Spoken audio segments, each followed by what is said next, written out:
Night, and we got some breaking news. This is my first episode on That Boy's Good News. I'm gonna be coming out.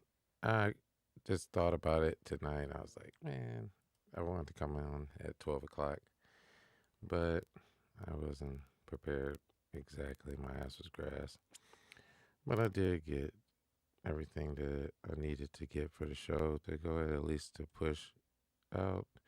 It's not gonna be perfect, but still gonna be done marvelously. And let's starting off, we gotta go with, let's see here. I got a couple things that we can work with. Let's see. Let's go with,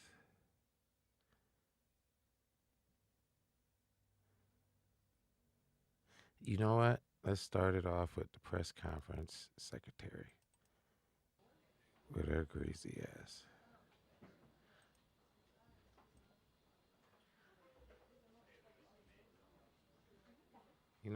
She ain't got nothing to tell us good, or she won't tell us nothing at all. Pretty much that's what I'm expecting.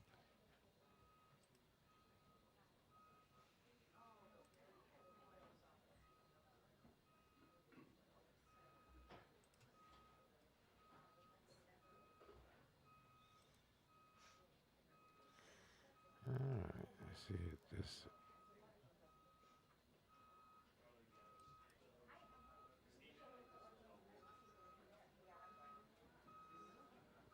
Sound like a truck or something's pulling back, about to get some ballots or something. Pull them in. We got ballots.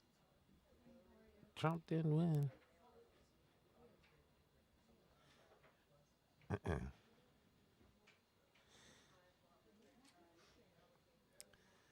Let's see here. I want to scoot it up a little bit because she be late to her press conferences. Here she come, slow as hell. Look at her. She runs in, late as hell. Black folks. See? Hello, good afternoon, everyone. Happy New Mm-hmm. Year. Happy New Year. Okay, bear with me here. I have a couple things at the top. In the coming days, the President and First Lady will travel to New Orleans, Louisiana. The President and First Lady will grieve with the families and community members impacted by the tragic attack on January 1st and meet with local and state officials on the ground. The president has been extremely focused on ensuring that everything possible be done to complete this investigation, ensure the safety of the community, and provide any and all federal assistance to support state and local officials. Since Wednesday, the president has held regular meetings with his Homeland Security team to receive the latest information on the investigation and convey the need to do everything possible to complete this investigation and keep the American people safe. The president has also spoken to the mayor of New Orleans and the governor of Louisiana to offer support to both state and local officials. His team remains in close touch with their teams. And as the president said earlier today, you heard him moments ago, he has spoken with the families of the victims. As he made clear, there is no justification for violence of any kind, and we will not tolerate any attack on any of our nation's communities. The president continues to receive regular updates on both the investigation into the terrorist attack in New Orleans and the truck explosion in Las Vegas. Both cases remain active investigations, and I will refer you to the law enforcement to speak further about them. Next, as you all know, steel and steel workers who produce it are the backbone of our economy and national security, powering our autos, our infrastructure, our defense. Without domestic steel production and domestic steel workers, our nation is less strong and less secure. CFIUS evaluation determined this acquisition would place one of America's largest steel producers under foreign control and create a risk for our national security and our critical supply chains. And CFIUS referred the matter to the president for his decision. So, the president took action to block the deal to U.S. Steel remains, so U.S. Steel remains a proud American company, American owned, American operated by American union steelworkers and the best in the world. The domestic steel industry is the strongest it has been in years because of the president's actions to level the playing field for American steel and American steel workers. And the United States remains an open economy with record foreign direct investments under President Biden's leadership.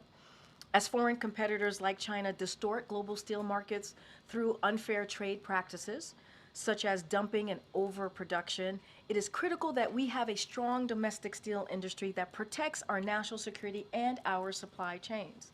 Today, the president demonstrated once again that he will always act to protect the security of this nation as well as the resilience of our supply. And then, so with that, I'm going to, before I take questions, I want to add one more thing, which we haven't done in a while, which is talk about the week ahead, next week, and then we'll go into questions.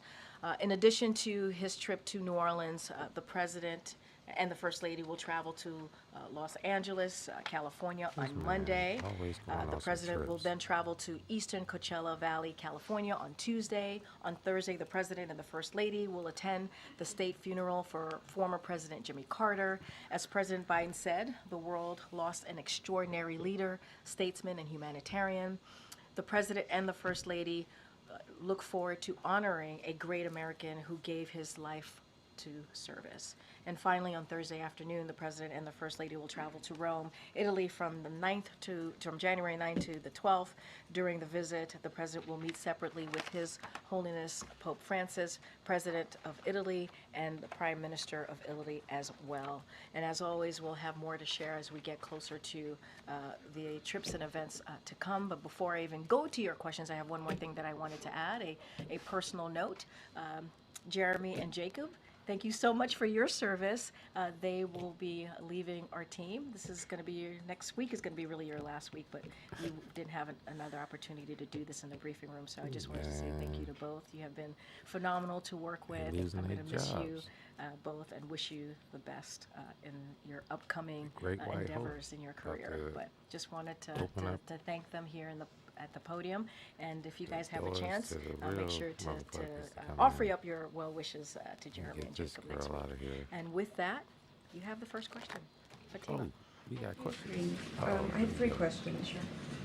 Firstly, Treasury Secretary Janet Yellen has for years talked about friendshoring and countering the ambitions of China with allies.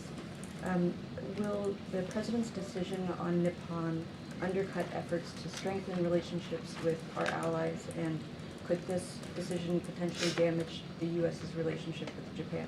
This is not about Japan. It's not.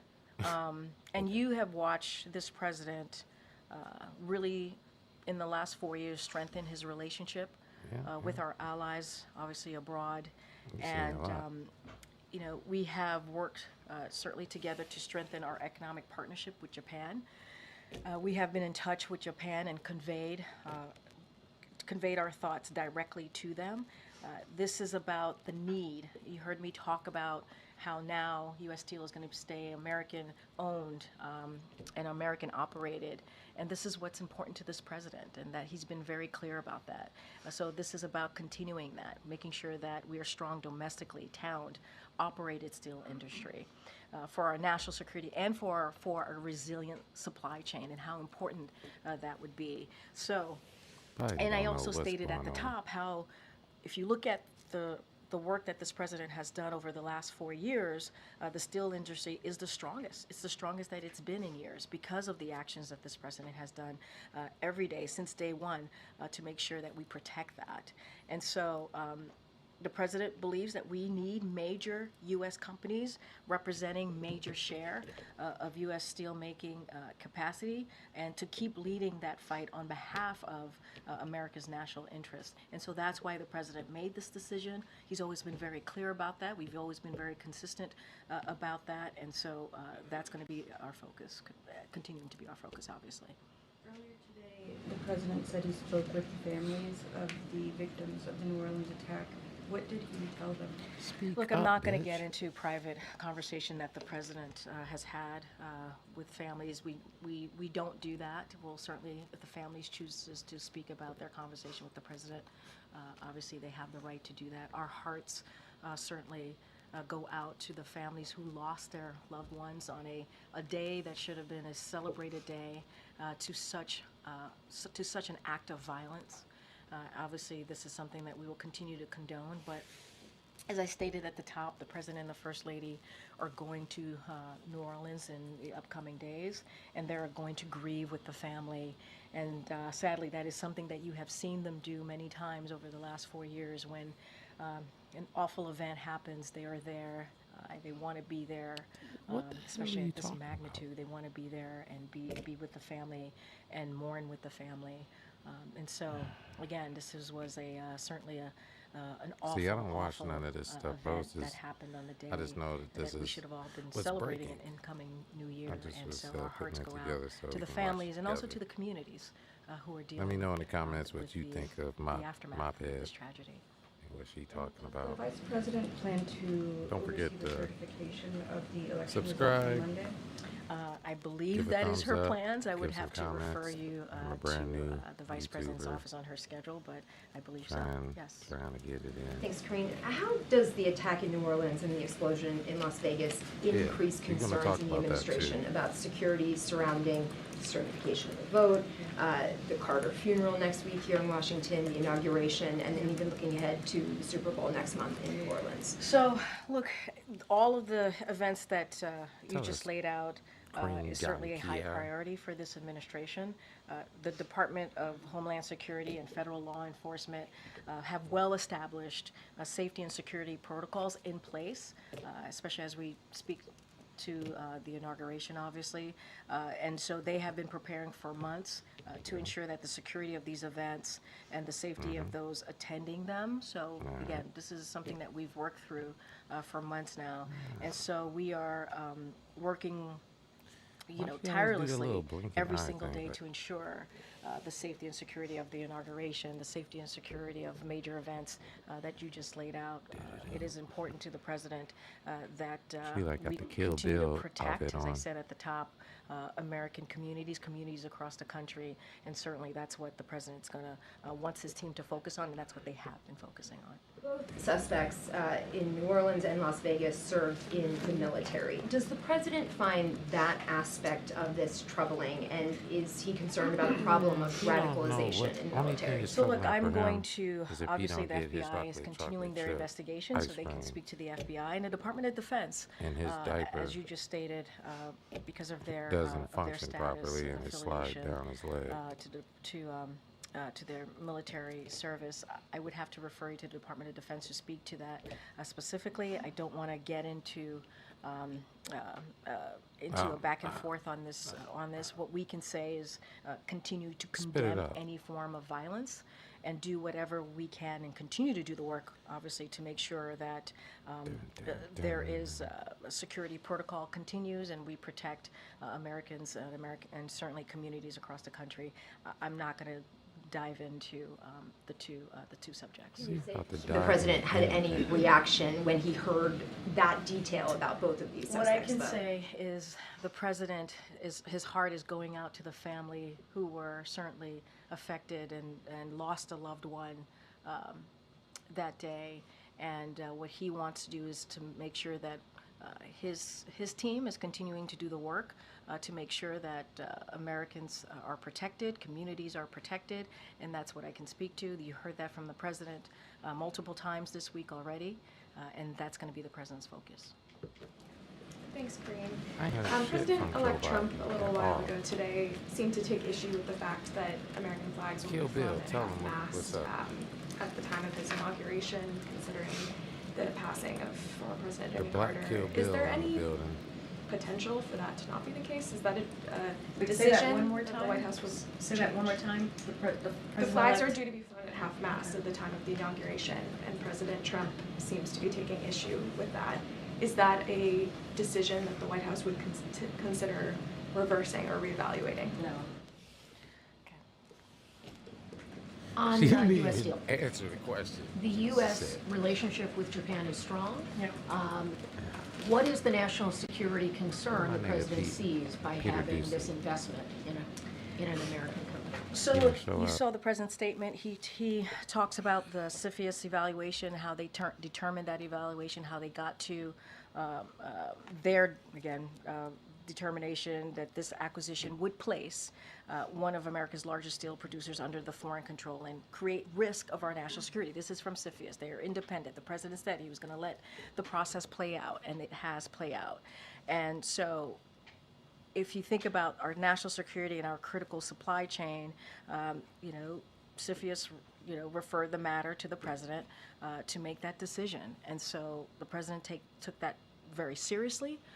He's always going to make sure that we put Americans first, and that is how you saw this decision play out from this president. And I talked about China and how they tend to distort the global market deal through unfair trade practices. And so, this is something that the president took very, very seriously, and took CFIUS determination. We got to remember this is a cross-government panel when you think about CFIUS and the decision that they made, and so that's how the president came to this decision. It is about making sure that a U.S. company is U.S. owned, U.S. operating, supporting, continuing to protect the U.S. steel makers, obviously a union, and that's Man, what the is president she wanted, gonna- led with, and that's She how he gonna made talk this like decision. this. No, it's not. This is, again, as I was answering that question, he said, that we've always said CFIUS is an independent body. Drop this We short. let this process play out. We made sure that this process play out, and that's exactly what we did. And CFIUS made a determination, and they said this acquisition would create risk for our national security and our critical supply chain. And the president took that really very seriously. And he took a careful look at the CFIUS evaluation, and so he decided to block this deal. One other. President-elect Trump had communicated on his social media some inaccurate information related to New Orleans early on. Is the president at all concerned about the flow of information and briefing and access to whatever intelligence or whatever he might need in terms of this transition? Is he comfortable with the information flow to the president-elect on matters like this?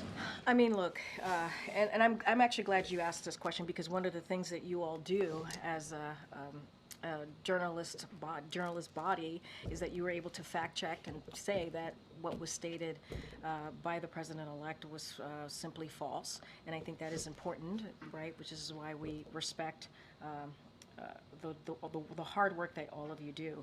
As it relates to the president and the information that he gets, obviously that's something for ODNI if it's related to intelligence and specific information in that nature. I'm not going to speculate beyond that, and I'm just going to leave it there. Just three things. The FBI, NCTC, DHS put out a law enforcement bulletin earlier today warning of copycat attacks in the wake of New Orleans. What assurances can the White House offer to the public, many of whom might be scared of this kind of vehicle ramming attack? And to build on the earlier question, beyond just radicalization, is there a wider concern about the mental health implications connected to service members, given the similarities? Yeah, so as it relates to the second part of your question, I'm going to have to refer you to the Department of Defense. They can speak to that. I'm not going to litigate that from here. Look, when it comes to, and you're right, the bulletin was put out, and what I can say is DHS and law enforcement remain vigilant to any potential copycat.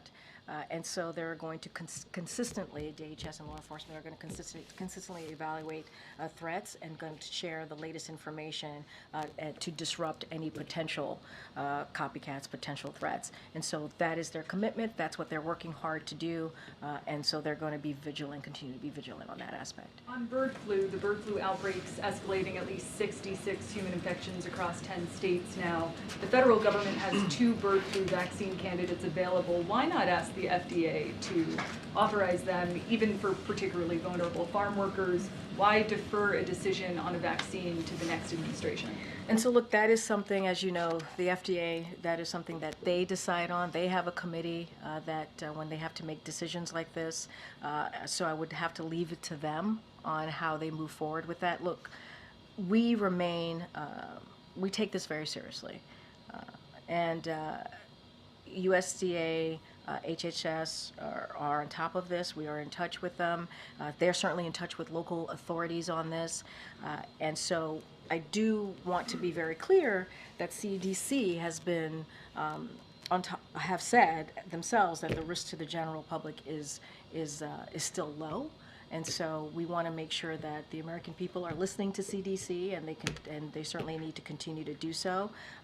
And we want to make sure, obviously, the nation's food supply remains safe. And so a couple things that I do want to lay out that we have been able to do from this administration, which is protect, we made sure that since March, when this was detected, to protect the public health, protect animal health, protect our nation's food supply, and monitor all trends to prevent the spread of avian flu. So this work is going to continue. All relevant federal agencies continue to coordinate, as I just stated, with local authorities. And so we're going to do that be consistent with that as we've done since March. And so that's what the administration is going to focus on. But is the president concerned about deferring a decision about a vaccine to the next administration? I'm not going to get into hypotheticals about what the next administration is going to do or not do. This is something that rests in the world of FDA, and so we want to let them lead by science and the facts. We've been pretty consistent on that over the last 4 years, and so we're going to leave it to FDA. But I'm just not going to get into hypotheticals about what the next administration is going to do or not do. Last thing on a different topic, there have been reports that Chinese government hackers have breached a really sensitive office within the U.S. Treasury. OFAC, of course, administers economic sanctions. What more can you tell us about the scope of this and what information has been compromised? So what I can say is the president was briefed on this. We are closely tracking the incident. We're working to identify actions to mitigate the future risk to U.S. government networks, and anything further I would have to refer you to the U.S. Treasury Department, FBI. They could speak to specifics on this particular incident, but the president's been briefed and we're certainly closely tracking the incident. Do you know of any taxpayer information or any PII? I would have to refer you to the Treasury Department on that, and the FBI, as you know, is investigating this. Man. Hi. Has the president signed the Social Security Fairness Act? So he will sign the Social Security Fairness Act in the upcoming days. Once we have that information, we'll certainly share with you on that particular date. Can you just clarify? My understanding was it would be pocket vetoed if he didn't sign it by noon today. Are you saying that's not the case? I can say to you that the president's going to sign it. I can't speak to the specifics of what you just laid out. I know the president is looking forward to signing that. U.S. Steel has warned that it may or likely would have to close steel mills if the deal fell through. To what degree? I don't think that this is going to be anything. Pretty much. We are confident. These guys. The president is I confident. gotta that, check something to domestic make sure steel that my domestic sound steel is doing workers good. continue to thrive because of Hopefully the work that everything he's is done, working because of good. the This is my commitment that he first has had, to this industry. set As I up. said at the top, this is the strongest. It's in its strongest. The steel industry is the strongest that it's been in years, because of what the president has been able to do. And you think about manufacturing investment, you think about tariffs on Chinese steel imports. That has made the industry stronger. Those actions that the president has taken, you've seen more than 100 new steel and iron mills have opened since the president took office. So we're very confident that this is an industry that's going to continue to thrive. If there are mills that are closed, if there are layoffs, would the president need to take some responsibility for that? I mean, that's a hypothetical. I'm not going to get into hypotheticals. What I can say is the president has taken strong actions over the last 4 years. I just mentioned 100 new steel mills that were created. What he was able to do on Chinese steel imports, tariffs on Chinese steel imports, that has made that industry stronger. Manufacturing investments, all of that has made that industry stronger. Let's see if that works. So we with believe my it's going to sound. continue to thrive. I'm not going to get into hypotheticals from here. second, yeah. Obviously, the president took this decision. Really, he really took it seriously and made a decision on behalf of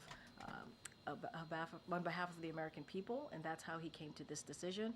Obviously, this is a president that has had a lot of a lot of focus and wanting to continue to make sure we uplifted certainly union workers, and that's what you've seen from this president. A number of the president's actions in recent days have seemed intended to undercut some of the threats that the president-elect has made or actions that he's said have put into place. He awarded the Presidential Citizens Medal to Liz Cheney, who the president-elect has said should be in jail. You all have the upcoming monument declarations next week, and also the decision that the president is expected to make on banning drilling in certain federal waters. Are there other actions that we should expect from him in the coming days that he's planning to take in anticipation of President Trump? So I'm going to be clear. I don't have any announcements to make on any of the things that you just laid out, policy announcements to make. So don't want to get ahead of where we are. What the president is doing and what he said he would do is continue to focus on the American people, continue to deliver on critical investments that he thinks matters of the direction as we move forward as a country. Look, if you think about, for example, the monuments and those decisions that he's made on protecting more than 46 million land and water, I think that shows the president's commitment to make sure that we preserve our environment, that we can really focus on climate investment, climate change. I mean, there's nothing new there. That's been part of the president's platform from the beginning. He happens to really respect Liz Cheney. He happens to really respect the congressman, and that's why he made that decision. And look, the president is always going to lift up Americans that have put their country first, is what we've seen. And he's done that throughout the 4 years, not just this past week. He's going to always make decisions that he believes is best for the American Maybe this people. will work. I I mean, think this is there's nothing new a good there. volume. That is, if you look at what the president's done in the last 4 years, this is all consistent to what he believes, and what he believes is the best way to move this country forward. Are there other actions that we should anticipate? I'm not going to get ahead of the president. We have 17 days left in this administration. The president has a jam-packed schedule, and he's going to continue to focus on ways that we can move forward, invest in this country, invest in communities, and continue to lift up all what he believes this country can be. Thank you. President Biden has staked his presidency on the preservation of democracy and has commemorated January 6th in different ways every year. What, if anything, will he do to commemorate the anniversary on Monday? And in that context, does he still believe Donald Trump is a threat to democracy? Look, I don't have anything to share at this moment. You will hear from the president about January 6th, his thoughts on January 6th in 2021. Nothing has changed. And I think this is a president that has spoken multiple times in the last 4 years and beyond about democracy, the importance of democracy, protecting our democracy. And so I would expect that he will continue to be steadfast on that.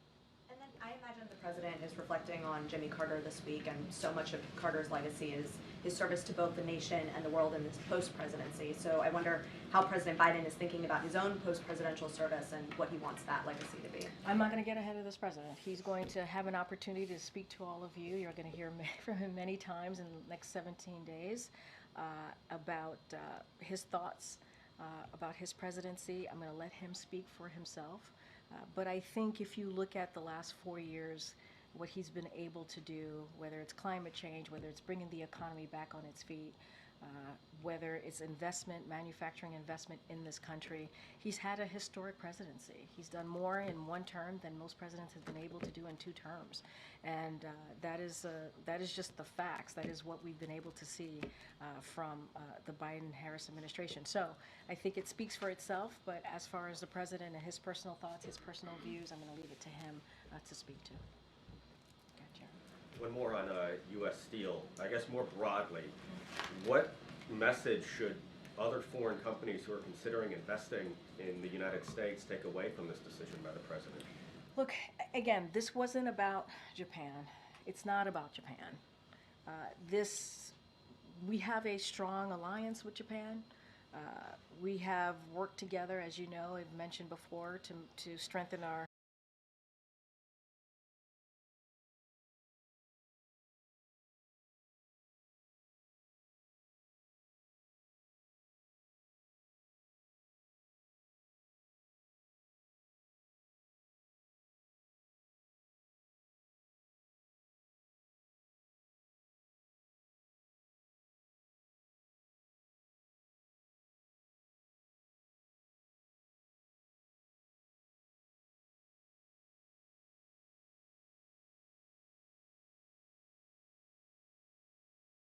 on, sir? What's up, officer? Officer, just let you know you're being recorded, okay? I'm headed to the DMV. This is where I'm going to get all my registration and everything. You know your registration expired since 2021. That's where I'm going. So you have your license expired as well? That's why I'm going to the DMV. Give me my paperwork here. Yo, don't touch me. Don't give me like that. Give me my paperwork. Get this on camera. Legendary rapper and actor Ice-T, best known for his role as Detective Odafin Tutuola on Law & Order, was pulled over in New Jersey for what looked like a missing front plate on his Porsche. Things took a turn when officers found his registration and license were expired, leading to a heated exchange with the star. Here's how it all went down. I wasn't even talking on that one.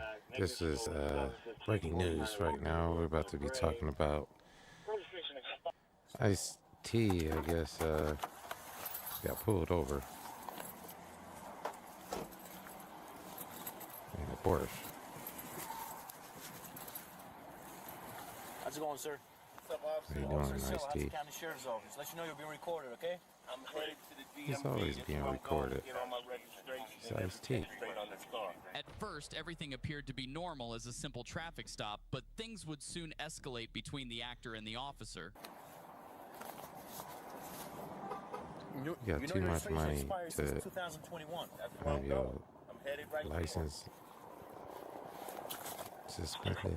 When did you decide to go and change? Yesterday. I went yesterday, but they... Yeah, but what I'm saying is your registration been expired since 2021. The car's been parked. 2021. Are you sure? Yeah, of course I'm sure. That's why I'm trying to get this car set up to roll.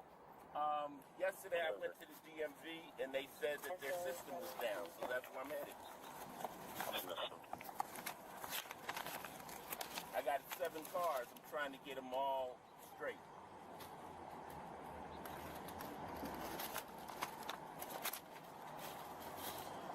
You say you went to DMV yesterday? They said the system is down? Yesterday, yep. What time was your appointment yesterday? I didn't have an appointment. They just take me. You need to have an appointment to go to DMV. I don't need one. Why is that? Because they know me. Because they know you. Is your passport? Do you have a driver's license with you? Yep. I'm getting that. That has...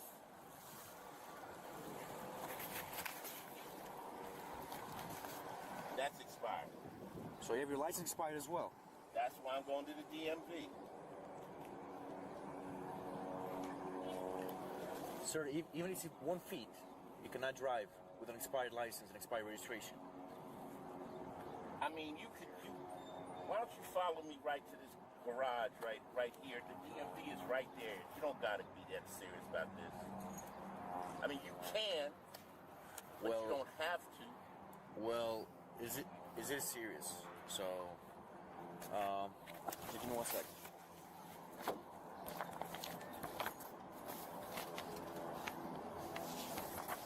I could park the car right here and then walk to the DMV.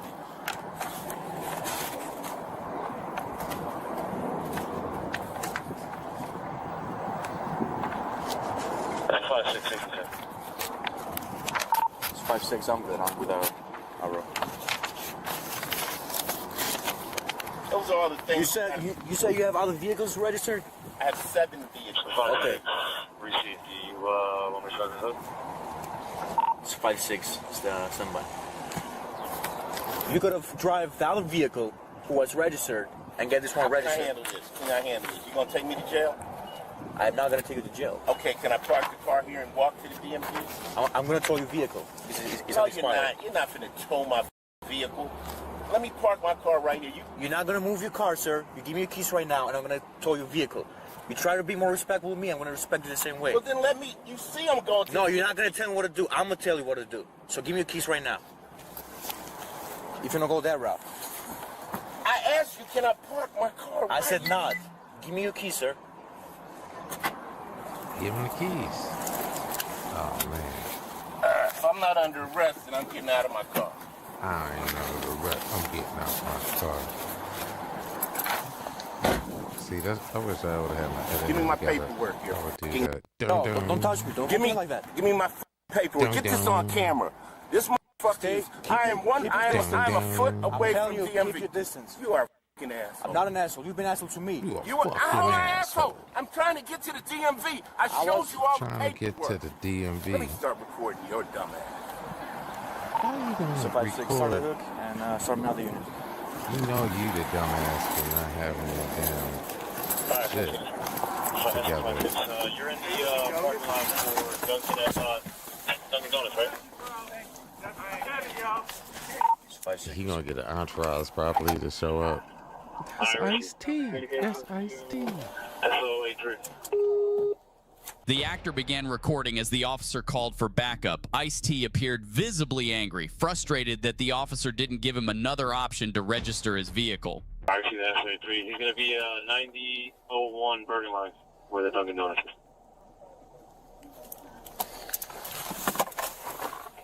That's right to reach you. That's iced tea. You can't arrest him.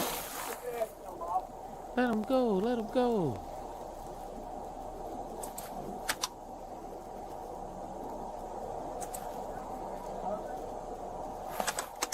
You just trying to take down one of our black brothers. That's 5-6, Jacob notified him.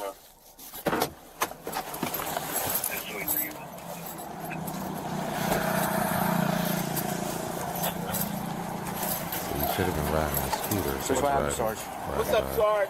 Hey, what's going on, brother? How are you? I'm trying to get to DMV to register my car. This nigga I sound got all like the he hood. paperwork and everything there. I asked the officer, could I just go over here or even park my car so that I could walk over there and get all my paperwork together. He says he wants to tow my car. All right, He give me a gonna second. tow Let that me find out what's motherfucker. going on here, and then we'll figure something out, okay? Okay. Right, You're so- doing a little too much, Sarge. Okay, so what I was You're going to doing do is too much. just issue him a ticket, let him park here. Okay. He jumped out of the vehicle. He didn't even ask me. He came so close to me. See, this cop, he And watched he his said, show. he called me an asshole. He called me an asshole, and he said, give me all your paperwork right now. All right. And everything's been recorded. And your vehicle's been towed. And you're receiving tickets. I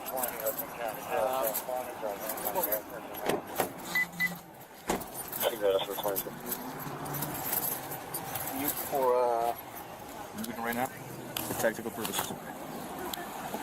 The officer received permission to issue the actor 4 tickets, including one for driving with a suspended license.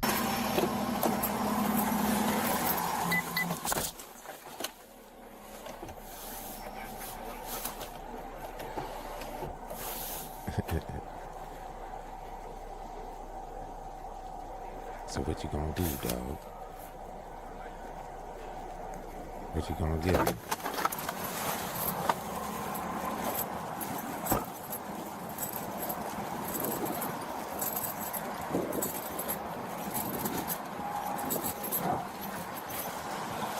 Look at that car. That looks, man. Beautiful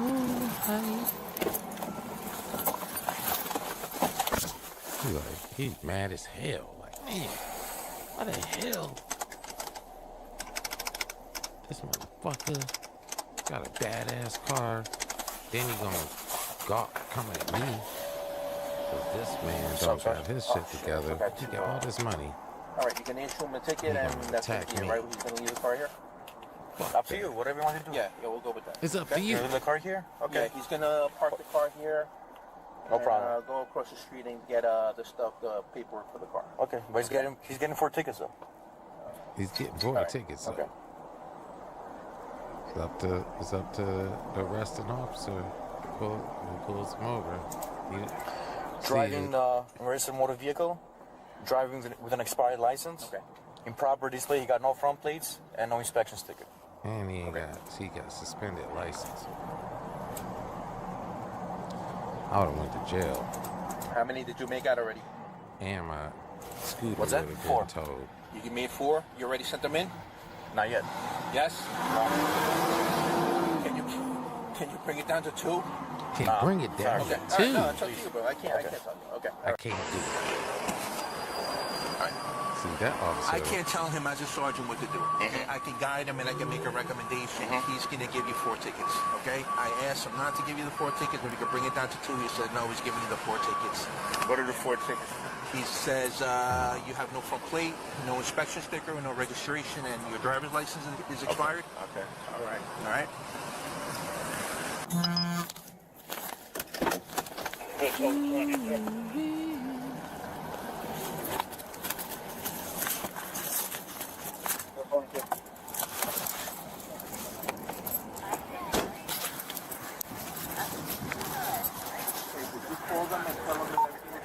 did, yeah, I did. Okay, all right. So I know if you want to come with me or... Yeah. Okay. So they know that that you're not going to get the tow and that you're going to... Yeah, I'm 11 right now. Okay. At some point, again, I'm sorry, I don't know if he told you, but everything's being recorded on these body cameras, so... Okay. So, as my sergeant, we're not going to tow your vehicle, but you're receiving summonses. Here's your keys. Here's your paperwork, driver's license, everything you gave me. You're receiving a ticket for no front plates. Where's all the other paperwork? Where all It's in the there. paperwork at, Everything boy? you gave me. It's in the vehicle.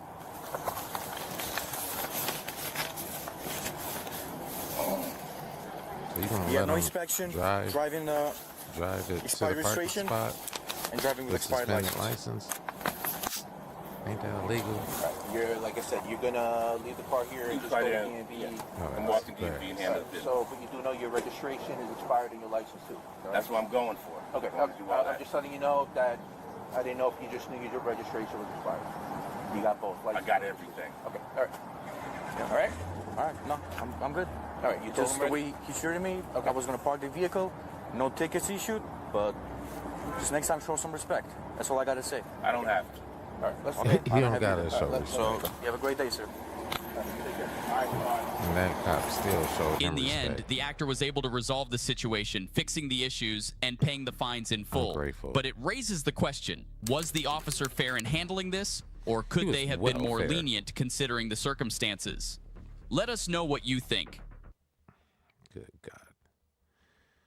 Well, breaking news is going together pretty interesting.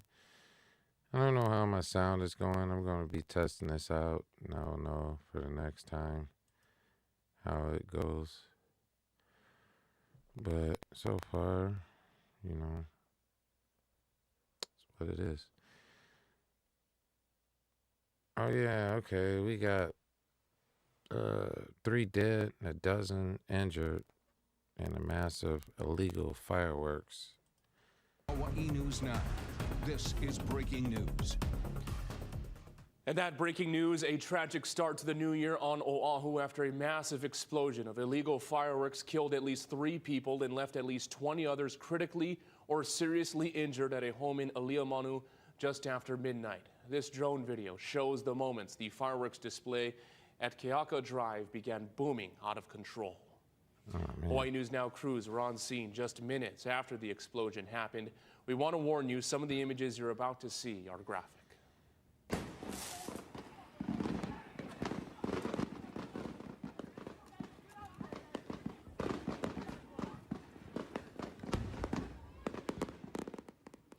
This footage shows some of the first moments of the tragedy, just a scene of chaos. You can see huge piles of black and burnt debris lining the street, windows blown out of that home and on nearby cars, people rushing out of the garage trying to get help.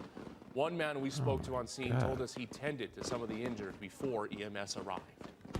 It's pretty devastating. It looked like a bomb went off there. Well, I'm still in shock from it, just from seeing the victims. And I'm going to have a really good talk with my kids about this.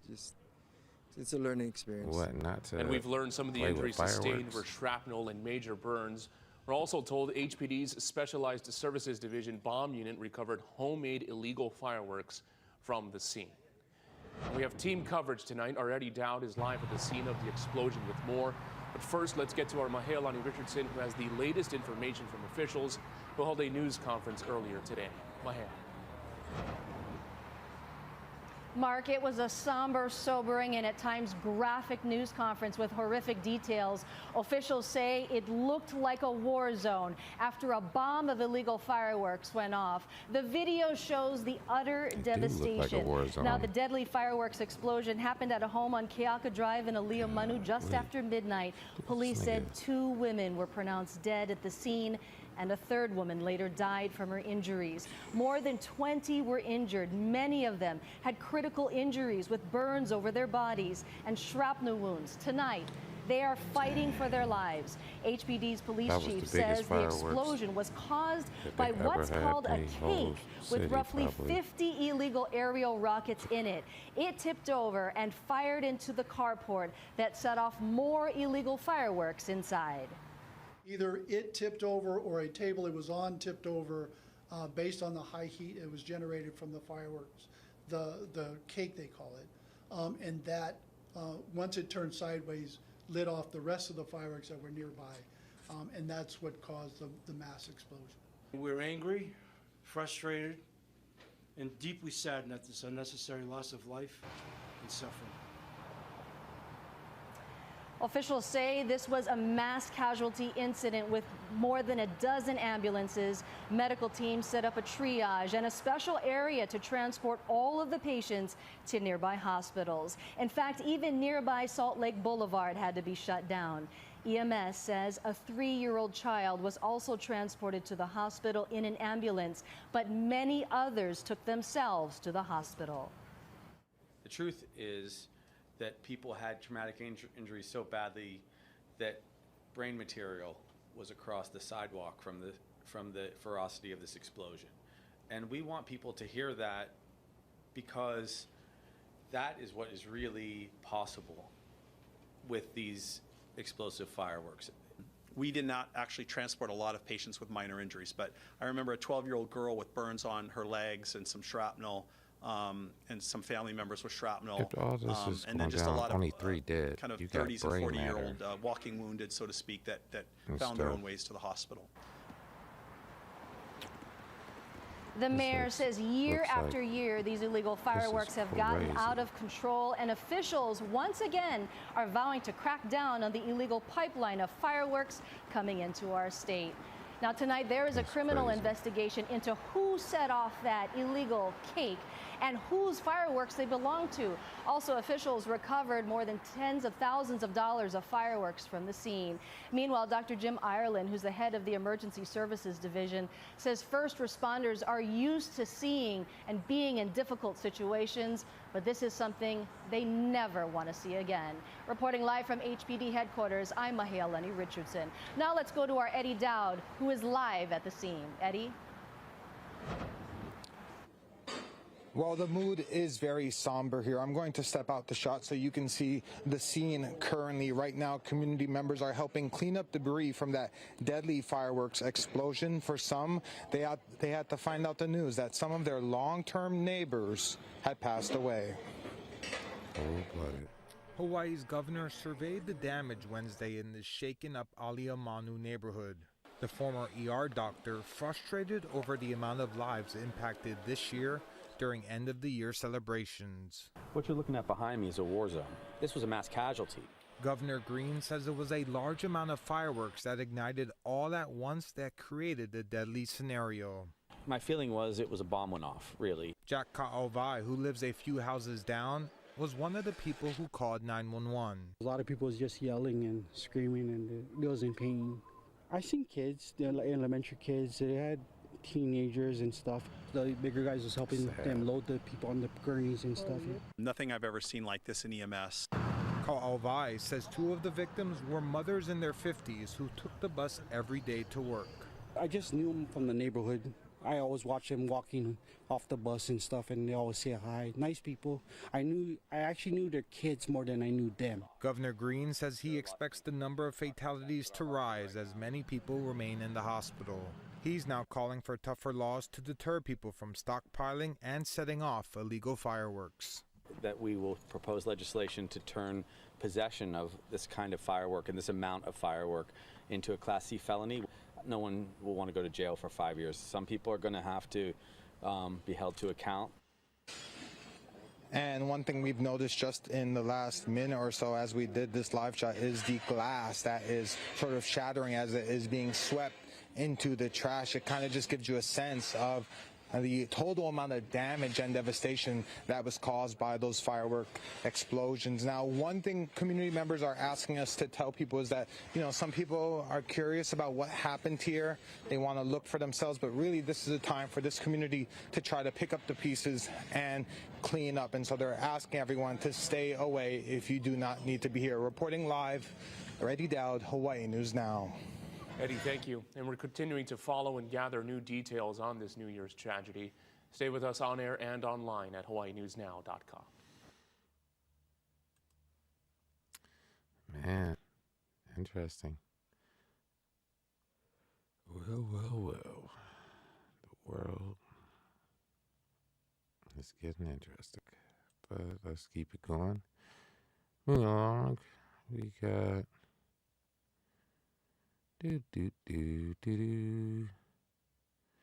Let's see about some I guess a Mexican immigrant agent killed by Venezuelans. Let's check that out. Mexico has detained 3 suspects over the death of a Mexican migration agent near the US border, according to state security and migration officials. The slain agent was attacked at a checkpoint when he asked a number of foreign nationals for their identification documents, Mexican Migration Agency INM said. The checkpoint was just south of Ciudad Juarez, across the border from the city of El Paso in Texas. The incident marks a rare case of deadly violence against agents weeks before Donald Trump takes office. The US president-elect is expected to crack down on illegal immigration and try to restrict legal immigration when he returns to the White House. Hundreds of migrants waited in long lines outside an immigration office in southern Mexico on Monday.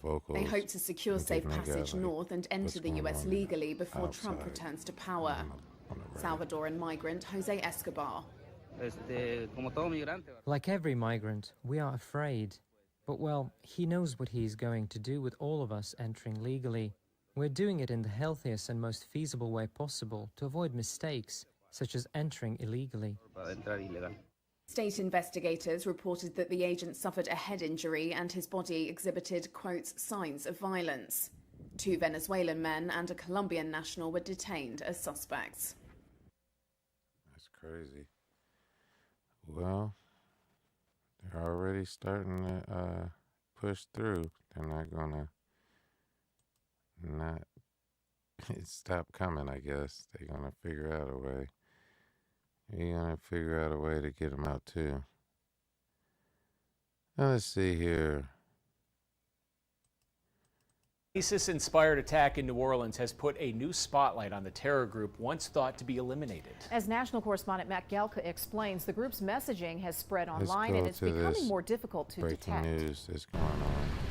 The fencing around the Capitol ahead of upcoming major events is just one sign of the heightened security measures that will be in place. As our nation struggles to maintain a sense of safety in light of the recent mass killings and acts of terrorism, the eyes of the world will be on the United States Capitol. The New Orleans terror attack is another example of the terror landscape changing. New video shows suspect Samsu Din Jabbar loading his truck before using it to ram into pedestrians on Bourbon Street. Law enforcement says an ISIS flag was found with the truck, and experts believe he could have self-radicalized online. What they've done is really utilize the online platforms to sort of spread their message. Luke Baumgartner is an extremism researcher at George Washington University. He says a variety of factors, including data privacy, make it much harder to combat terrorism messaging online when it preys on people operating in the dark corners of the internet, what's known as a digital caliphate. You cannot strike a digital caliphate with a JDAM. You cannot strike it with a missile or a rocket. International law enforcement in August foiled a high-profile plot aimed at a Vienna, Austria Taylor Swift concert. The would-be attacker began to immerse himself in a virtual world of violent videos and secret chat rooms devoted to the Islamic State. They act as a conduit for others to share information, to share how-to guides, tactics in bomb-making, surveillance, attacks, targets, and everything along those lines. ISIS messaging online seemingly targets disgruntled people. Jabbar's former U.S. Army commanding officer posted in disbelief on X following the New Orleans attack, citing Jabbar's professionalism while in the Army.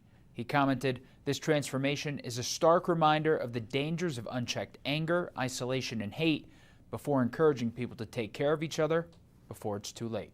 Reporting in Washington, I'm Matt Gelka. Well, ISIS is in the building. And real terrorism is about to start up, it looks like. And they're trying to act like it is nothing, like usual. So let's go and see what's going on with the new footage that they found. The FBI Let's released. stay on Capitol Hill because, as you know, we're coming up on January 6th, 2025. That's on Monday. That will be the Electoral College certification in the House. Now, you know what happened the last time, January 6th, 2021, Capitol riot, when hundreds of supporters of then-President Trump went to the Capitol, stormed inside the Capitol, harassed and assaulted law enforcement officers in a bid to stop that very process from happening. Now, remember, the very night before on January 5th, we learned that some type of individual there, you see his photo, placed pipe bombs outside the RNC and DNC headquarters. Now, the FBI Washington field office put this out yesterday, saying the FBI and our partners continue to offer a reward of up to $500,000 for information that leads to the suspect's arrest and conviction. And they give a phone number there and a website if you have tips. So you see there the individual wearing a mask, wearing a hoodie, and the pipe bombs in question that thankfully never were detonated. But this person has eluded capture for now 4 years. But the FBI Washington field office put out this video explaining their investigation, explaining what they have uncovered in these 4 years. And we want to play it for you right now. This is about 6 minutes. On January 5th, 2021, between 7:30 and 8:30 p.m., an unidentified individual placed pipe bombs near the offices of the Democratic National Committee and the Republican National Committee in Washington, D.C. As we mark the 4-year anniversary of the night the pipe bombs were placed on Capitol Hill, the FBI and our partners are renewing our call for tips from the public to help us identify the suspect. Tell them. We are releasing additional details about the suspect, as well as previously unreleased video of the suspect placing the bomb at the Democratic National Committee. A reward of up to $500,000 is available for information that leads to the arrest and conviction of the individual responsible for this attempted attack. If you have any information, please call the FBI at 1-800-CALL-FBI. You can also submit tips online at tips.fbi.gov. One previously unreleased detail is the FBI's estimate of the suspect's height to be approximately 5 foot 7 inches tall. The suspect wore a face mask, a gray hooded sweatshirt, and black gloves. They used a backpack to transport each of the devices. $500,000. They were wearing distinctive Nike Air Max Speed Turf shoes, which are black and gray with the yellow Nike logo. Fewer than 25,000 of these shoes were sold between August 2018 and January 2021. The first time the suspect is seen is at approximately 7:34 p.m. at the intersection of 1st Street and North Carolina Avenue Southeast. The person walks southwest on North Carolina Avenue, turns north on New Jersey Avenue, west on D Street, and then south on South Capitol Street. This footage of the suspect on South Capitol Street shows the person setting down their backpack, which is believed to contain one of the bombs at this time. The suspect appears to put on a pair of glasses and scan the area, standing on tiptoes.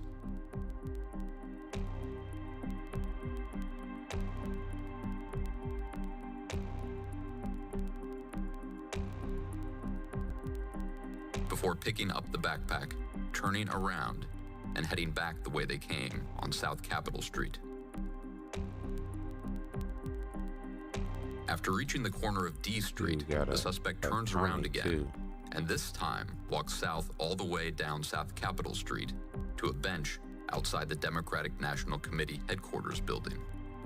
Here we see the suspects sit on the bench for a few minutes. They do not place the bomb at this time.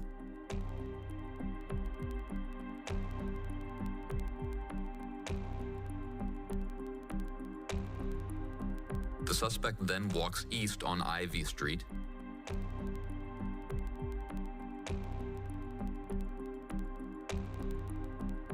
turns north on New Jersey Avenue, and then pauses near the corner of D Street before retracing their steps back to the DNC bench where the first bomb is placed.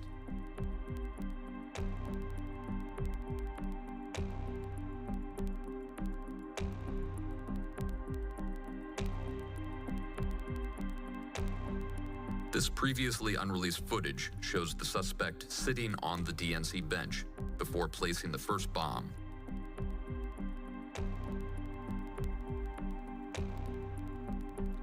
Hey, getting all the information out now.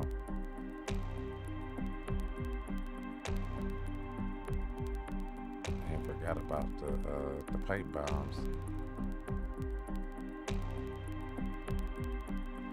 Like what is this for?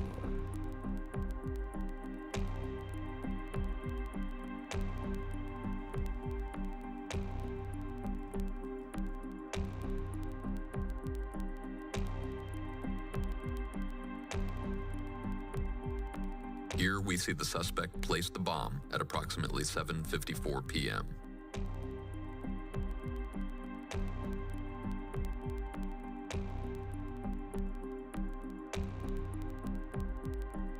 From there, the person walks north on South Capitol Street, east on D Street, south on New Jersey Avenue, northeast on North Carolina Avenue, when we lose video coverage of the suspect at approximately 8 p.m. How do you lose? How you lose? 8 minutes later, at about 8:08 p.m., we pick the suspect back up on camera heading north on 2nd Street. There, that was the time when he probably... The suspect walks west on C Street, enters an alley that leads to Rumsey Court, and then walks west on Rumsey Court. This footage shows the suspect pass between the RNC and the Capitol Hill Club, holding the backpack out to the side. The person continues between the RNC and the Capitol Hill Club, then continues north on 1st Street, east on C Street, back into the alley toward Rumsey Court, back onto Rumsey Court, where they placed the second pipe bomb at approximately 8:16 p.m. The suspect then turns back onto Rumsey Court, walking east until the person is last seen on camera at approximately 8:18 p.m., wearing the backpack on their shoulders. The bomb is believed to have been placed shortly before this video, based on how the suspect is carrying the backpack. We still believe there is someone out there who has information they may not have realized was significant until now. We're asking you to come forward to share that information with the FBI. Please call the FBI with any information at 1-800-CALL-FBI or submit tips online at tips.fbi.gov. Tips can remain anonymous. A $500,000 reward is available for information that leads to the arrest and conviction of the person responsible for this dangerous attempt to harm innocent people. Man, you better get that money. Okay. Oh my. And we move on. They're looking for the pipe bomb guy. So, like, okay, we got... Alright, so we got some stuff going on. We're gonna go to the Las Vegas Cybertruck dude. You are looking live at a newly reopened Bourbon Street in New Orleans and the Las Vegas Strip as the cities recover. New today, we're learning more about both suspects and the... Well, this has to do with both of them. and they're trying to say that they're connected, maybe, but they have some things that are similar. Both of them were in the military, and that's about it that I know of. But maybe we might hear something. I'm watching it just as much as you guys are. This is the first time for me. I'm just bringing the breaking news. All right, let's see what's going on here. Check it out.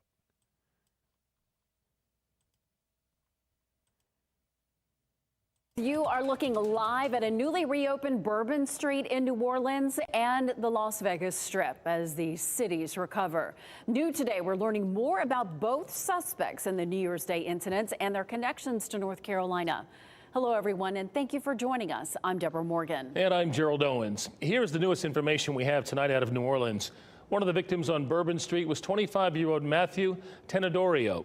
His family says they begged him not to go out New Year's Eve. The FBI says the New Orleans attacker was 100% inspired by ISIS. President Biden says the suspect, Shamsuddin Jabbar, also had a remote detonator in his truck to set off explosives hidden in coolers. We also know both men connected to the attack served at Fort Bragg, now Fort Liberty. We have team coverage tonight. WRAL's Sean Gallagher starts off with some specifics on their connections to North Carolina. Sean? Yeah, Deborah, both of those men served in the Army and spent time here at Fort Liberty. Quite possibly just a coincidence, but far from the only thing the two men shared in common. So we know Shamsuddin Jabbar and Matthew Livelsberger served in the Army and both were stationed here at Fort Liberty. But law enforcement said there's no record they were in the same unit and that they did not overlap. But they both did serve in Afghanistan in 2009. Again, with no indication they were in the same unit, same location, or even in the same province. Now come the similarities in what happened. Both men used the car rental company Turo to rent their vehicles with attacks on New Year's Day. And both vehicles were electric, a Ford F-150 Lightning in New Orleans and a Tesla Cybertruck in Las Vegas. If these turned out to be simply similarities, very strange similarities to have. And so we're not prepared to rule in or rule out anything at this point. Despite not having a motive yet in Las Vegas, investigators are not naive to what they're seeing in this case as it relates to Elon Musk and President-elect Donald Trump. We know we have a bombing, absolutely, and it's a bombing that certainly has factors that raise concern. It's not lost on us that it's in front of, of the Trump building, that it's a Tesla vehicle.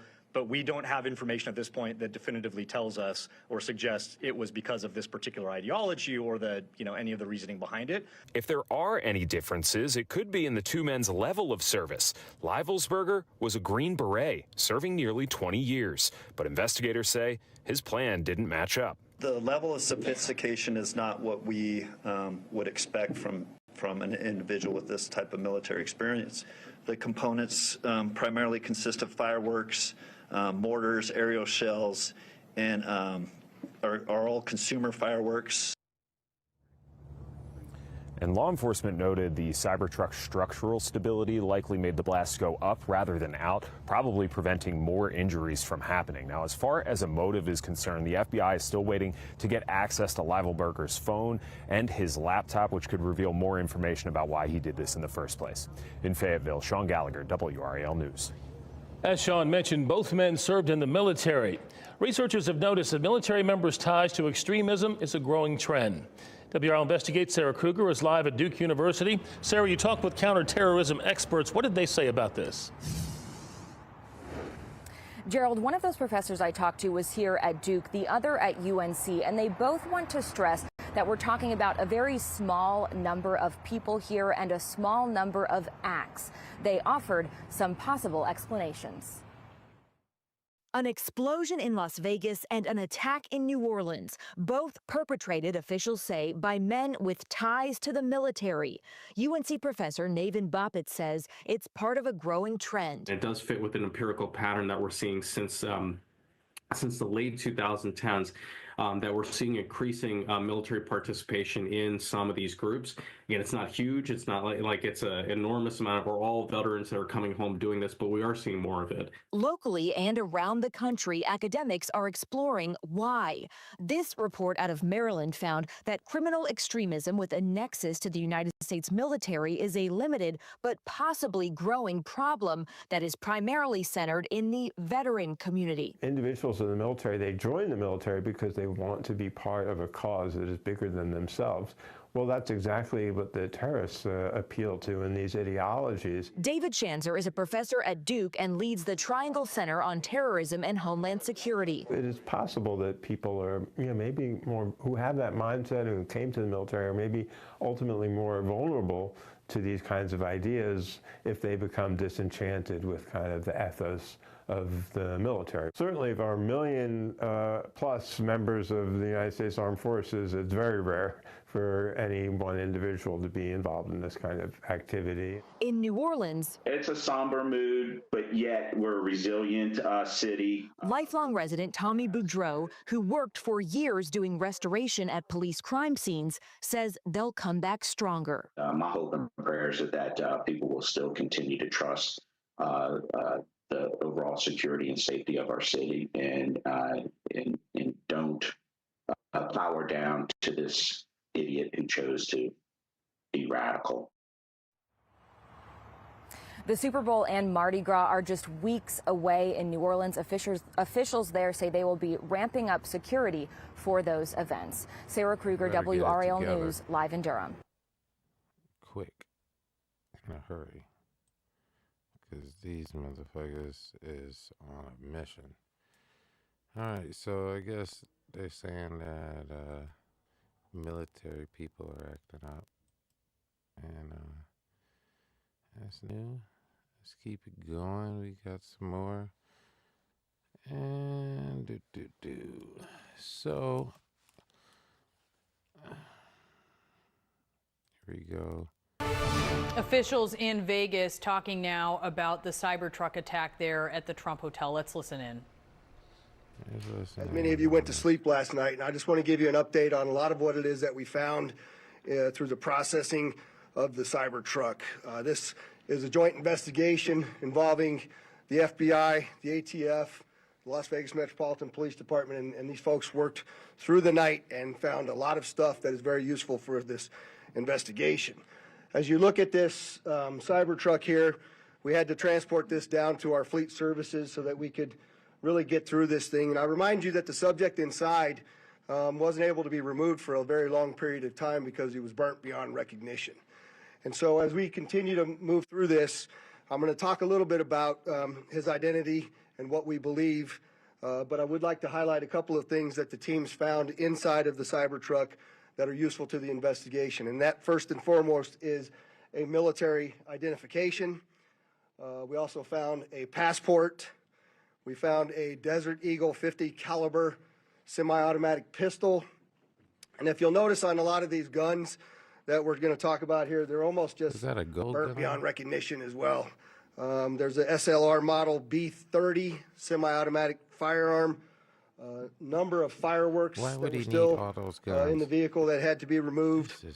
Notably, we found an iPhone and a smartwatch, and then several credit cards were also in the name of our subject. Our subject is 37-year-old Matthew Livelsberger. He's of Colorado Springs, Colorado, born July 22nd of 1987. Now, as you'll see here on a picture of his driver's license, let's see, the question really still remains for me, and I know that there's a lot of you folks in the media that are identifying this person as the person in our vehicle. As I mentioned to you already, his body is burnt beyond recognition, and I do still not have confirmation 100% that that is the individual that was inside of our vehicle. And so as I'm calling it now, the subject or person of interest, I will not come back until I have the confirmation through DNA or medical records that this is indeed, in fact, the subject inside of the vehicle. That you don't even now, know further complicating this identification of this individual, We also discovered through the coroner's office that the individual had sustained a gunshot wound to the head prior to the detonation of the vehicle. One of the handguns was found at his feet inside of the vehicle. Obviously, in how we're trying to identify him, and I'm feeling comfortable to give you this information, is a tremendous amount of substantial evidence to include he rented the Turo vehicle. There are 2 tattoos, one of which was on the stomach and one of which is on the arm, that we can see bits and pieces of it as in comparison to what it is that we now know he had on his body. That has given us a lot of confidence that this is, in fact, the same person, as well as the clearly obvious, which is the credit cards, the military identification, the passport. And then furthermore, as you'll see here in just a very short period of time, we tracked his movements from Colorado to Las Vegas, and in a number of the photographs that we were able to determine, he was the individual that was driving the vehicle. And also, I'd like to iterate this point to you. We still have only ever seen him in this vehicle, and we're not aware of any other subjects involved in this particular case. Now, I would like to acknowledge a couple of things because I know what's going on in the social media world, and there are a number of things in this case that are similar to the attack in New Orleans. We do know that our subject here served in the military. In fact, he is a current member of the military. Both of the subjects served at Fort Bragg, North Carolina.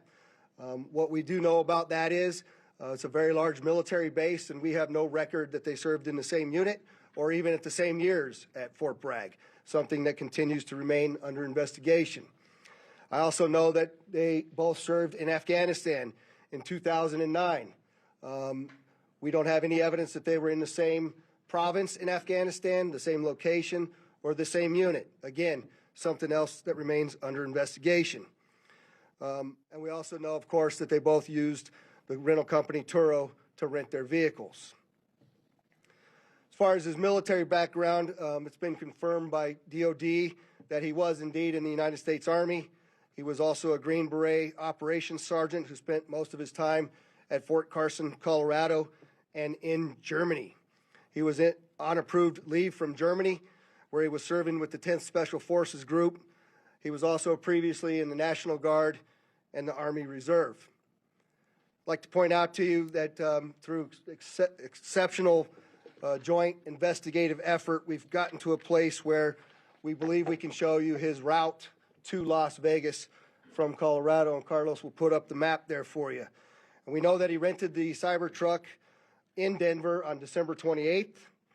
We tracked his movements through the Tesla charging stations to Monument, Colorado on December 30th. On the 31st of December, the truck was charged in Trinidad, Colorado, Las Vegas, New Mexico, and Albuquerque and Gallup, New Mexico. On January 1st, the truck was charged in Holbrook, Flagstaff, and Kingman, Arizona. We last tracked the truck in Kingman at 05:33 yesterday morning. The truck was first spotted in Las Vegas at 7:29 a.m. yesterday. And Carlos will pull up a picture of the truck pulling onto Fashion Show Drive here. And that picture was observed at about 7:34 a.m. We know that he pulled into the Trump Valet, and I believe we have a video of that. You can see the Cybertruck highlighted there.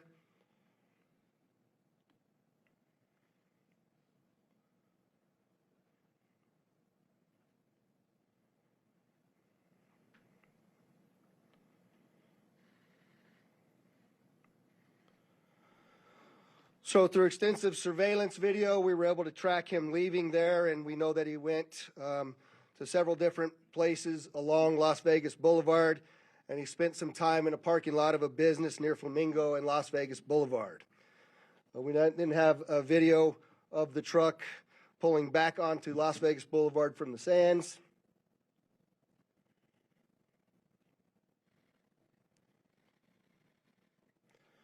See that there? That's north on the boulevard from Sands at 8:39, where he then immediately heads to the Trump Hotel, pulls into the valet area, and as of course you all know, the explosion occurs within 17 seconds of his arrival at the valet. There's some additional investigative updates that are going to be provided to you by a couple of the other speakers here, the first of which will be our special agent in charge of the FBI local office, Spencer Evans. Spencer? Good morning. My name is Spencer Evans. I'm the special agent in charge of the FBI's Las Vegas division. Man. As the sheriff mentioned, we've been working through the night with our partners, the Las Vegas Metropolitan Police Department and other agencies to gather all the facts and determine a motive to what was initially reported to the FBI as a bombing incident, to which our special agent bomb techs and others responded. Obviously, we're always concerned in these sorts of... You're going to go ahead and keep it going. Well, we'll figure out more information on that a little bit later. Let's see what's going on more. And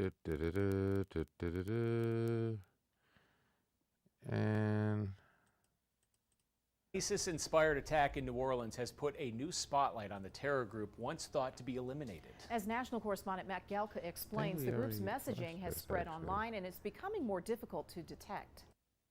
Oh, yeah, I think we watched that already. Let's see here.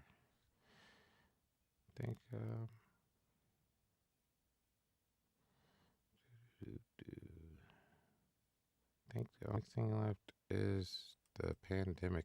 All right, welcome back. The CDC says the country is dealing with high levels of respiratory illnesses. On the list, COVID, the flu, RSV. The agency estimates at least 3 million people have become sick so far this year. 11 states have high levels of respiratory illnesses. One state, New Hampshire, is reporting very high levels. Emergency room visits for all 3 viruses are trending up, with most of them for the flu. And doctors say it's still not too late to get vaccinated. That's the best way to protect yourself in the coming months. Talk to your parents, grandparents, and your doctors. Right, The CDC also says here. norovirus cases are on the rise this holiday season. 91 outbreaks were reported nationwide during the week of December 5th. That's roughly 24 more compared to the last week of November last year. But the numbers don't tell the whole story because health departments aren't forced to report cases of norovirus, so we really don't have great numbers. Meantime, norovirus is the top cause of foodborne illness, with roughly 2,500 outbreaks reported each year, and it is bad. It's yucky. Yeah, you don't want that. Actually, we do need reporting, good reporting on this, so we can give you a number and tell you where it's stronger and higher. This morning, medical experts are warning about a norovirus outbreak hitting several states.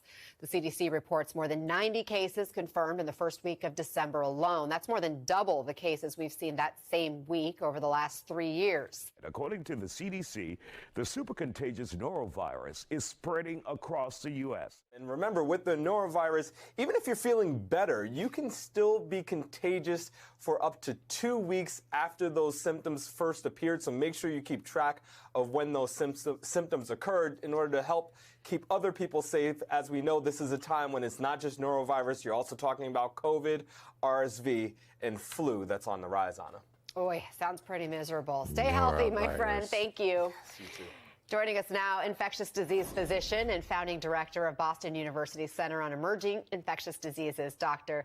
Nahid Bhadelia. Thank you so much for being here, doctor. As Shaq just laid out, norovirus isn't new this time of year, but these numbers are pretty staggering, almost double what we've seen in recent years. How do you explain it? Why so much worse this year?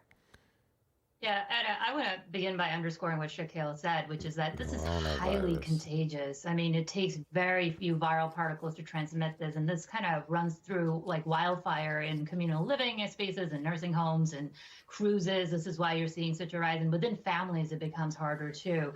So that transmissibility, the contagiousness adds to it. But if I were to guess, I think there are a couple of reasons that I can imagine why. One, there's always a surge in the winter. It's possible that we haven't seen as high numbers in recent years because we weren't mingling as much for a few years during the pandemic. And, you know, now we've changed our behaviors. Potentially we're not being as vigilant as we should be with washing our hands, disinfecting surfaces. And second, maybe because we haven't had as many outbreaks, potentially we don't have as much immunity to some of the strains that are transmitting. Those are some of the thoughts I could think of, but we don't have a definitive answer except for the fact that it's very contagious, but very easy to protect yourself. I learned two things today about the norovirus. One, it's sometimes called the two-bucket disease or virus, and you can think about why that is in a second here. But also I learned hand sanitizer doesn't work against it. Why? Right. Well, it's one of these viruses that has a certain coat on it that prevents it from being destroyed by things like alcohol-based hand sanitizers. And so the only way you can kill the norovirus is to wash down surfaces with bleach. It's really the only and the most effective way of killing it. This is a virus that can exist on surfaces, so make sure that if norovirus is in your home or your place of work, that you clean down the space around you as much as you can with some available bleach. Yeah, man, I know some people have suffered through this in the last few days. It is nasty. This morning, a holiday health warning as cases of the norovirus surge. Norovirus decided to be our last little Christmas gift. New data from the CDC shows an increase in outbreaks, with 91 reported in the first week of December across 14 states, more than double the number for the same week over the past 3 years. Is there any reason why we're seeing this rise? Is there any... CDC shows this morning a holiday health warning as cases of the norovirus surge. Norovirus decided to be our last little Christmas gift. New data from the CDC shows an increase in outbreaks, with 91 reported in the first week of December across 14 states, more than double the number for the same week over the past 3 years. Is there any reason why we're seeing this rise? Gathering together, especially this time of the year, and all the traveling we're doing, that's causing the increases. The highly contagious virus, commonly referred to as the stomach flu, can cause days of vomiting, gastrointestinal problems, and fever. I promise you, you do not want this. The recent rise comes as multiple states reported new infections in December. In Minnesota, health officials say the number of outbreaks are twice what they usually see. California officials also investigating an outbreak involving 80 people who became ill after eating raw oysters at a Los Angeles food festival. And on 3 different cruise ships operated by Holland America and Princess Cruises, more than 300 passengers contracted the virus. Norovirus can be spread through direct contact with an infected person, touching contaminated surfaces, or eating contaminated food. If you have been sick with this, I'm sending you all my love because it's no joke. Now, with millions expected to gather for New Year's Eve celebrations, health experts say it's important to take precautions. You could still remain infectious to others for a couple days after. So let's talk about what is causing this spike in cases. You said highly infectious. I mean, is it just this is the time of year when everybody travels and sees people? This is the time of year we typically see norovirus cases peak and sometime in the winter. With all the travel, the gatherings, I'm pretty sure I probably got it for one of my little nieces. Blame the niece on TV. Brutal. Well, to be fair, this happens every holiday season. We end up with something going through the family. But, little kids don't wash their hands as well. And so even if you're trying to be as meticulous as possible, sometimes it's really hard to prevent it. I hate to be talking norovirus because lots of people seem to be suffering through this right now. What is it? And why are we seeing so many cases? Right, so the CDC has put out data very recently showing that the number of outbreaks of norovirus has really dramatically increased. And so the number of cases we'll see increase actually throughout the country. This is typically a virus that spreads when people are in close quarters. And so lots of daycare centers, cruise ships, things like that, dormitories on college campuses are easy spreading grounds for the norovirus, which is really a very powerful GI virus. The alcohol sanitizers don't really work for this. Be sanitizing any food preparation surfaces. And just realize, you may touch something not even realizing it's a contaminated surface. So be sure to wash your hands, not just after using the bathroom, but before eating. Okay. Nobody doesn't know that. All right, let's talk about respiratory viruses because the CDC is also reporting respiratory viruses high. That includes COVID. It includes RSV. What should we be doing? I mean, we know that obviously we were talking about it before. We had talked to a doctor prior, all these gatherings, we knew cases would be on the uptick. But what should people be doing? Well, so flu, COVID, RSV, they're all increasing. They have not peaked yet. It is not too late to get vaccinated. I think that's really important to know. Everyone 6 months and older, age 6 months and older, is eligible for both flu and COVID vaccinations. People who are pregnant or 60 years of age and older are also eligible for an RSV vaccine. And this is really the best tool you have to prevent these infections. Masks do work. And so if you're somebody who's immunocompromised, older, have underlying medical conditions, just want to play it safe, especially on public transportation, you may want to wear a mask. I do want to ask you, because some people, you know, they feel like they have peak symptoms one day, so they stay away from family. Maybe you're visiting, maybe they're masking. But then some of those preparations start to wane in the latter days. I don't know if you want to go by each one, but how long typically is someone contagious after contracting something like this? Yeah, it can be days, sometimes even a week or two, depending on the infection. One way we know, at least with COVID, and probably this works pretty well for flu as well, is those at-home rapid tests. So now we have combo tests for both COVID and the flu. If you're still testing positive, you probably are still contagious. So that's one way to assess, like maybe you're going to go visit grandma in the nursing home. You should probably test if you've recently been sick to make sure you're not infectious. I haven't seen those combo tests. That's a good pro tip. Dr. Slingander, thank you so much. And take on that shit, man. Shout out to Jason A. It keeps me up on breaking news. And hopefully I keep you up on breaking news too. That's going to wrap it up for my show. Just to let you know, this is my first episode. I know it's pretty cheesy, but I'll try to get better over time. Give me a like, thumbs up, basically, comment, subscribe. Really, that's what I really need. I need more subscribers so I can be able to get monetized, and I'll get better over time. And I'm still working out the kinks. I got effects and different things, sound effects, and I want to be more comical with it. But I got to be prepared. And that's pretty much it. Hope everybody has a good night. I'll catch you actually, it'll be Monday, because I'm going to be doing it Monday through Friday. Pretty much Monday through Friday after 12. So you'll catch me after 12 o'clock. Look for when I'm going on. And everybody, you know, that boy is good.